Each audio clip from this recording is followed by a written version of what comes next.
Hey, what's goody, Frye gang? We're finally getting to base game Splatoon 2, and I wasn't lying, bro. There is so much content to go over. All right, just all of the unused gear alone is its own video, but that's not this video. Here, we're going to be looking at some of the early weapon designs, unobtainable weapons, some unused textures, ink colors, stuff like that. The gear I'm probably going to have to do all on its own video because the headpiece, the actual clothing, and the shoes all have so much. There's so much unused clothing in this game.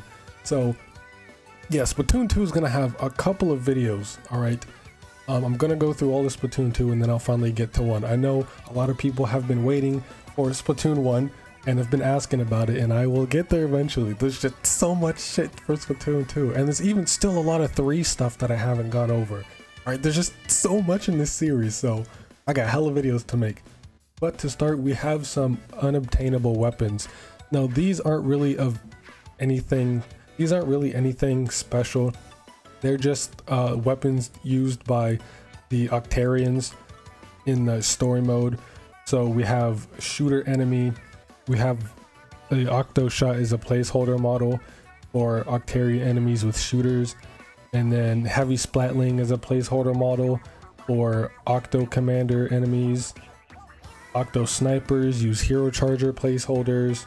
Octo samurais use gold dynamo roller placeholders. So that's interesting, it's gold dynamo and not just regular dynamo. And then 2 amiibo shooters, actually. A placeholder for the splatter shot and Tenatech splatter shot from the first game. Don't have parameters for it in the game, so when you shoot it, nothing happens. But as for the early weapon designs, these ones are kind of cool. First, we have Tentarella. Now, it's relatively the same, except for if you notice, if you look closely, the mesh on like the front, I guess the mesh with the see-through part, in the final game it's green, but its early designs it was going to be like a darker blue. You can kind of see like that half oval right there on the front of the shield is a lot darker than it is in the final game. So it actually didn't really change all too much, just the green is changed to blue. Next, we actually have Explosh, and this one's actually kind of cool. The Explosh and custom Explosh have early models in version 3.0.0, while the custom looks fairly close to the final version. The base Explosh is an earlier mesh, looking noticeably smaller compared to the final. So here you can see, I'm gonna have all 4 of them right here. Both Explosh and then the custom and its early version right here. So you can see how different they look, especially the custom to the original. The early Explosh model kind of looks like an order weapon, you know, like in for the side order trailer we have those white dualies and the white stamper that we see Agent 8 holding. This looks like it could be a side order weapon right here. Like the white Explosh, that actually kind of goes hard. It's actually pretty cool. But you can see they're not too different. They just had the designs tweaked a little bit, and you know, we're actually given some textures, like the stickers, the colors, and just the overall shape of it is pretty different. Now next we have Ballpoint, and this one is kind of throws me off a little bit. Also in version 3.0.0, Ballpoint had a different design, both vanilla Ballpoint and Nouveau. And these weren't even finished, alright? They were still work in progress. The Ballpoint Splatling Nouveau didn't have a unique texture at the time, and instead it just changes the color through material parameter. So you can see on the left for the vanilla, it's kind of like grayish white for the Gatling part of it, I guess, the barrels. But for Nouveau, they're just darker. And if you notice, it doesn't have that like plastic pen casing around it, I guess. since ballpoint is based off of a ballpoint pen, it doesn't have that like plastic encasing on the outer. So it kind of looks kind of uncomfortable. I don't know. Next, I'm actually was surprised that this was here, but Kensa Luna Blaster. This is my OG main right here. I miss K Luna, alright? I miss Cluna Blaster. I want Cluna so bad. We were so close. We almost had it in Splatoon 3. Alright, we got the Splotacan back, but we got fucking Ultra Stamp instead of Inkstorm. Now, that's probably better than Inkstorm on Luna, but I just played that weapon for so long that it feels weird using anything other than Inkstorm on Luna. So I already don't like Ultra Stamp. So we were so close, we almost had Cluna back. But I'm glad with what we have now for Luna Neo. Hopefully we'll get a new Luna kit again in the future. But as for the early version of the Cluna Blaster, we can see the text on the side is different. It's the same text, but here it's like cut off halfway where the white and the black kind of meet, and then the rest of the text is replaced by like a black strip to kind of just yin and yang, I guess, for the black and white. The black on the white and then the white on the white text on the black. As where in the final version, the text is just extended and there is no red clothespin on it that we are used to. This next one is actually very interesting. The Grizz Cobrella. The Grizz Cobrella used to have splatter shot bottles on them. I'm not too sure what's up with that. This is a very early model, version 1.0.0, lacking a lot of the extra details of the final version. Because as we know, in the final game, the bottles, I guess, they kind of look more like pill capsules or like little pill bottles. But in this early version, we can see it has splatter shot bottles on it, which is kind of funny. It looks wacky. Imagine if that was like the actual design for it.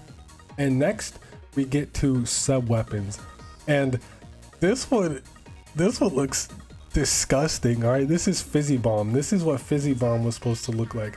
Splotacan looked completely different.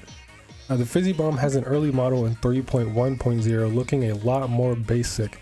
The top and bottom of the can has a bird poking fun at the weapon's code name, Pio, which is both a common Japanese placeholder name and the Japanese onomatopoeia for a bird's chirp. So that's kind of cool. I like that. Alright, even in the placeholder, they're putting like little references and everything, so that's cool. I wish they kind of kept like the little bird symbolism, I guess, on the final version, but birds and soda cans don't really go well together, so that wouldn't really make much sense. Also, Splotacan would have been so much cooler of a name than Fizzy Bomb.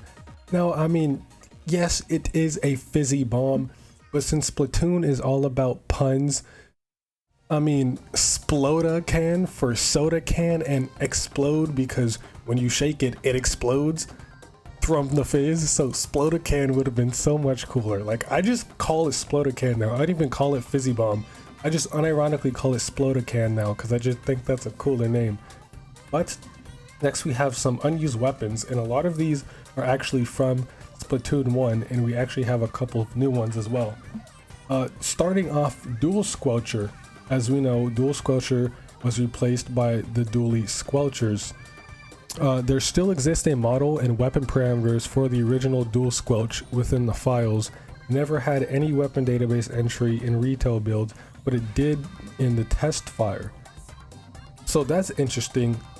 It had a database entry in the test fire, but not in the actual game. So I guess they were planning on putting it in like during the test fire, and then once the final game came out, they decided not to, but it still has data and models and parameters and everything for it in the game. They even had a custom version for it, as you can see right here. So they really wanted to have Dual Squelch in the game. But, you know, since dualies were the new weapon type that were introduced for this game, this was the whole game's like big new addition was dualies, so it makes sense to make the dual squelch dually squelch.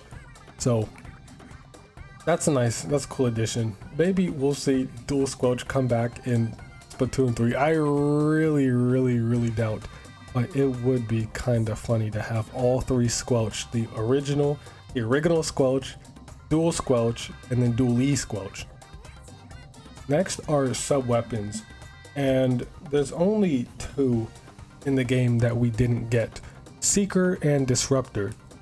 Now, despite being the only real removed sub weapon, the Seeker still has a lot left over in Splatoon 2, even having a model in the test fire. The reason for this is that it was intended to be used in story mode and salmon run, kind of like how Splashdown is in Splatoon 3, except for it's not used in salmon run. Anyway, Seeker still has an entry in the sub weapon database. Even in the latest versions, however, it is non-functional without manual fixing. It calls for the curling bomb model in retail builds and still has no sound effects.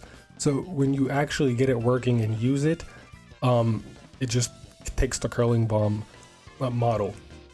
Next, also we have Disruptor, and this was ultimately replaced by Toxic Mist. The Disruptor still remains in the sub weapon database even in the latest versions. Just like the Seeker, it is non-functional without manual fixing, but most of the code still remains. It calls for the Toxic Mist model in retail builds. Now we get on to special weapons. Before I get on to the completely new ones, I'm gonna just go over all of the ones we already know about. So, as we know, Bomb Rush was replaced by Bomb Launcher. Even though it was replaced by Bomb Launcher, the Splatoon version of the special still functions perfectly, grabbing from the sub weapon exactly as intended and lacks the 1 second sub weapon prevention to prevent wasting ink at the end of the duration with the Bomb Launcher has. The only apparent problem is lack of UI pop-ups. Next we have Bubbler, which we know was reworked into Ink Armor, and just like Bomb Rush, the Splatoon version of Bubbler still functions to an extent in Splatoon 2. While the invincibility aspect works perfectly, you seem to be unable to share the bubble with other players. So perhaps we are going to just get Bubble as in Splatoon 1, and then it acts as Ink Armor and just applies to everyone. Does Bubbler already do that in Splatoon 1? I know absolutely nothing about Splatoon 1. It's sad, alright? As big of a Splatoon fan as I am, I know nothing about 1. Alright, I will be getting it soon, alright, don't worry. And a lot of y'all in the comments of the other videos saying that y'all still play Splatoon 1. So, like, when I get Splatoon 1, maybe I can make just like one big private lobby and we can all play together. That'd be so dope. That would be so cool. And plus, just free content. Everyone's having fun. Maybe we can be in a giant Discord call. I don't know. We'll have to figure all that out when it comes. But another one that was removed was Echolocator, which was reworked into Point Sensor. Due to the Point Sensor sub-weapon using the same tracking effect, the Echolocator still functions to an extent. Strangely seems only track bots and completely ignores real players, but other than that it works perfectly. Next two are Ink Strike and Trizuka. They're not really too functional. Both of them are almost completely non-functional. As for Ink Strike, it slows down the player like intended, but you're unable to do anything beyond that until the special meter runs out. And for Inkzuka, it crashes the game if you try to use it. It literally just crashes the game. So that just shows how unfinished that they are. And the Killer Whale is actually in the game as well. Obviously we know that since Pearl uses Killer Whale, but this was the Splatoon 1 version. The only Splatoon special weapon to come back officially is the Killer Whale in the form of the Princess Cannon. Prior to version 4.9.0, there was an updated version of the original Killer Whale model in the files that were replaced by the Princess Cannon. So, of course, this makes sense. And Kraken was also supposed to be in Splatoon 2, but we know it wasn't in Splatoon 2 and it came back in 3. But just like Inkzuka and Ink Strike, Kraken is almost completely non-functional, and the camera shifts to below the stage and you can move around but not much else. So the camera kind of gets fucked a little. For the two new specials that we are apparently going to have, one is called Victory Rocket, and it is the objective weapon, so kind of like a Rainmaker, of the scrapped Rocket game mode. It's meant to be a rocket nozzle, but uses the Stingray as a placeholder model. So I wasn't going to talk about this in the video, but I'll talk a little bit about it. I'll save it for whenever we get to it. There was a scrapped online game mode about some kind of rocket. Not too much information is known about it, but apparently we're going to use a special weapon like the Victory Rocket here to shoot a different rocket, and I'm not quite sure what it does. I don't remember what it does. And I think there's actually footage of that rocket nozzle, that Victory Rocket, and it's basically just like an infinite range Splash. It shoots at the same rate as Splash, but it has so much more range. So that would have been very scary. But the next one is actually called Big Bang, and I think I might know what this is. Big Bang found as a weapon bullet parameter file, but not mentioned anywhere else. It's unknown what this weapon was, but it was likely special or something related to a game mode. So with the little information that we have on this, I think it was actually it got reworked into the Rainmaker shot, because in Splatoon 1 the Rainmaker kind of was like Inkzooka, right, where it was just shot out an ink tornado, whereas in 2 and 3 when you charge the Rainmaker, it shoots a big shot and then explodes once it makes contact with the ground. So maybe that's what it was, because it is a Big Bang and it's related to a game mode, the Rainmaker. So maybe that was reworked into the Rainmaker shot. At least that's what I think. We have like no information on that. We have like no information on that, so that's unconfirmed.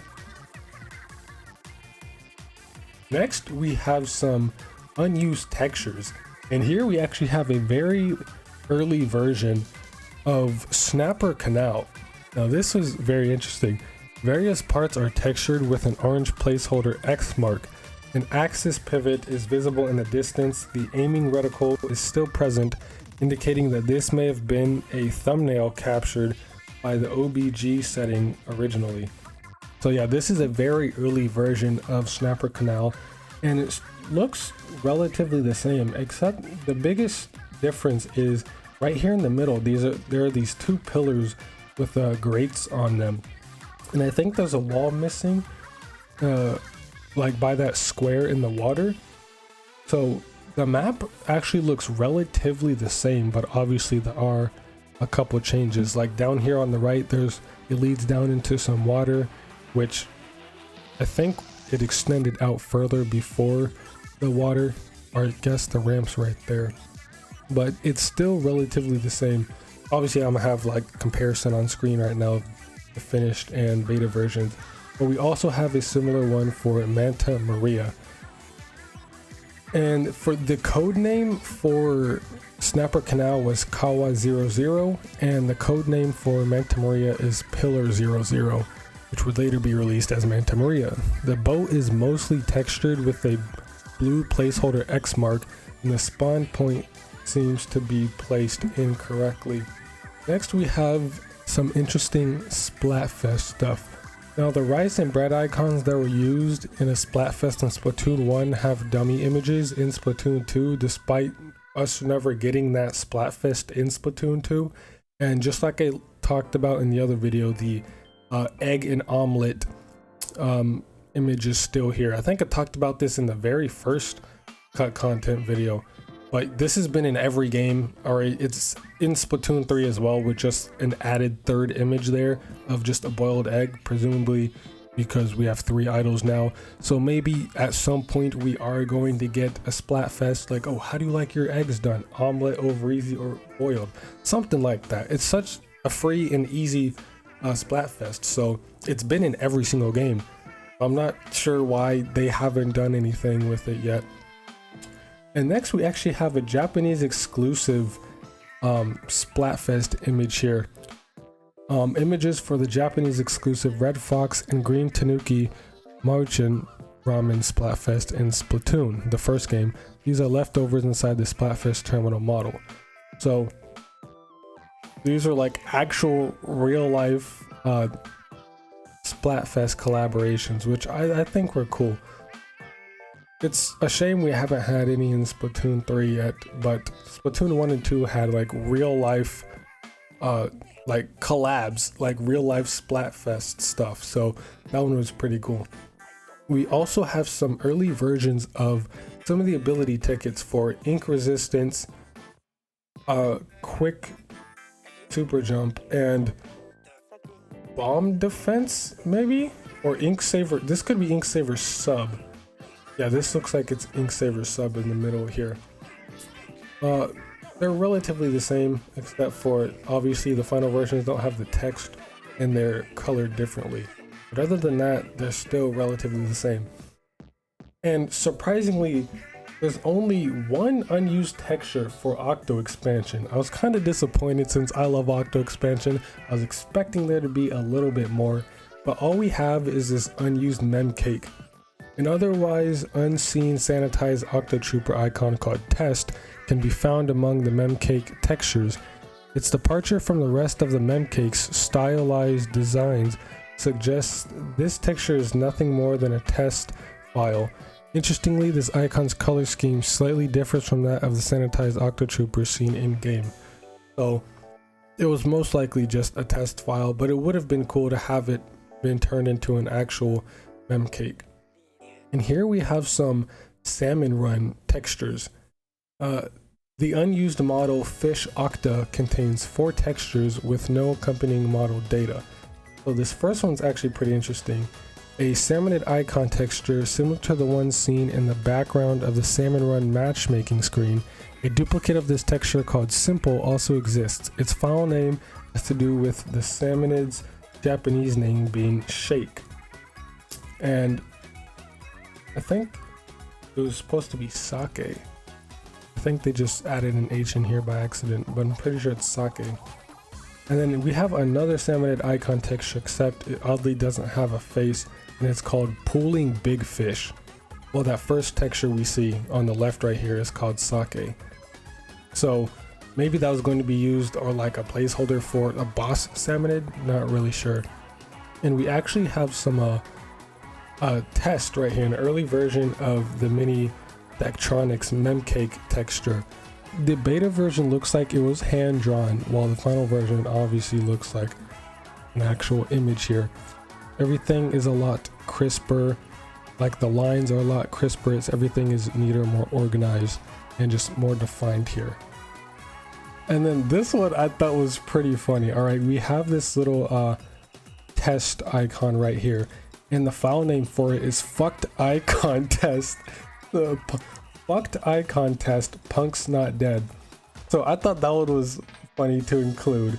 And then this one's actually kind of cool. We have a bronze badge for squid beats, but it was never used in game because silver and gold are the only ones that are in the final game. But it's interesting to see that they did originally have a bronze badge in here. And next we have quite a few unused ink colors for multiple things. Here we have an unused ink color for Turf-War. It's like a bright blue, like a teal kind of, and then a yellow. And then we have some Octo Canyon colors with like a lavender, with like a very muted pink, with a very bright pink. This color on the right here, I love this pink. That is like my favorite shade of pink. The super bright neon is really nice. Now this one is relatively the same one, except for the colors seem a bit darker, both of them actually. And then again, the same colors but just even darker, except for looks like they kind of just swapped sides. Like the purple became pink, pink became purple. And then this one actually, I feel like we've seen this one in game before in like one of the Splatfests. I could be mistaken, but I feel like this is a color scheme we've seen before, like a very deep gold with also a very deep purple. And this one's actually really nice. We have some scrapped Octo expansion color as well, like a very bright turquoise greenish color, like beige or cream right here. So perhaps that green was the green right here, or this turquoise, whatever that is going to be used for the Octarians, and then we'd use this weird cream color. I'm not sure what that would be for, but and then we have one more here for just orange and blue, but these ones don't have any parameters. And actually there were quite a few maps that didn't make it into Splatoon 2, even though they had data in the game for them. So starting, we have Camp Triggerfish was originally going to be in the game from launch, but they scrapped it and it returned on April 24th, 2018 to coincide with version 3.0. Urchin Underpass never made it in. And the Reef is one of the most interesting ones, since the Reef was the first map developed for the game, so it's possible this was used in one of the demo versions. Yeah, so the Reef was the first map ever developed for Splatoon 2, so it had an earlier demo version that was scrapped and later reworked into the main map that we have in game. Mahi Mahi was going to be in the game, it was actually one of the first maps developed, but it was omitted from early versions of the game. So early on they decided to just scrap Mahi Mahi and just bring it back in Splatoon 3. Flounder never made it in, as we know. Hammerhead never made it in. Snapper Canal, the Aqueduct stage that was seen in the direct, wouldn't appear until October 7th, 2017. Kelp Dome again was scrapped and then returned September 16th, 2017. Anchovy Games returned on July 12th, 2018. Manta Maria has since been released, though it is unclear if this entry was used for the final map. Museum never made it in. Piranha Pit returned on March 30th, 2018. Bluefin Depot, Salt Spray Rig never made it in. And speaking of Bluefin Depot, there was a data mine a couple weeks ago on the new season for Splatoon 3, and we are getting a brand new stage, but Bluefin Depot is also coming back in Splatoon 3 along with two brand new specials called Pogo and Chimney. So that was pretty hype. I don't know where they got the information from. I already made a video on it, so it's a couple videos ago, so you can easily find it if you go to my page. But Bluefin Depot is actually returning in Splatoon 3, so that's pretty hype. Black Belly Skate Park returned on October 27th, 2017. Arowana Mall returned February 2nd, 2018, and Walleye Warehouse returned December 15th, 2017. And then we also had, there's some Japanese exclusive gear. I'm sure you've heard about this plenty of times already, but there was a collaboration between Splatoon 2 and Korokoro magazine, which is a Japanese gaming magazine, only in Japan though. So the two runs of gear were made available for the Japanese comic Korokoro magazine, where the codes will only work with the Japanese versions of the game, nor cannot be ordered via merch, therefore making it unobtainable in other region versions. The localized names don't go unused due to them being seen during online battles. So even though we never got them outside of Japan, they still have translated names because Japanese players can still wear them. So the names for the gear are localized. And all the gear pieces they got were the Eminence Cuff, Milky Eminence Jacket, and Milky Imperials, and they were made available in November 2017 based off the outfit Emperor wore in the Splatoon manga. And the spy gear, consisting of the Senyu suit, Senyu ink soles, Senyu goggles, Senyu headphones, Senyu specs, were available in August 2018 issue of Korokoro based off the outfits that manga protagonists wore in the manga. That's about all for this video. At least there's still so much more content to cover, but that's all I'm covering for this video. All right, I don't want to make these too long because although there is a lot to cover, I doubt y'all want to watch, you know, an hour plus video on this. I don't know, maybe y'all do want to see longer videos on this, because I enjoy making the longer videos. But for now, I'm gonna just keep them relatively short, around half an hour, and then maybe I'll just make them longer if that's what y'all want, because I really don't mind. But that's really all we're covering for today. I have so much more. It's gonna be a while before we get to Splatoon 1. Alright, and then after Splatoon 1, I'm still gonna come back to 2 and 3, because there's still a lot more stuff that I haven't covered. Like, I just found new stuff today on Splatoon 3. Alright, so I got a lot of content to cover. I really do appreciate y'all for supporting my channel, even though it's still super new. So even though it's very early, I love y'all and I really do appreciate the support. But yeah, that's really about it. So see you next mission and play some goddamn Splatty.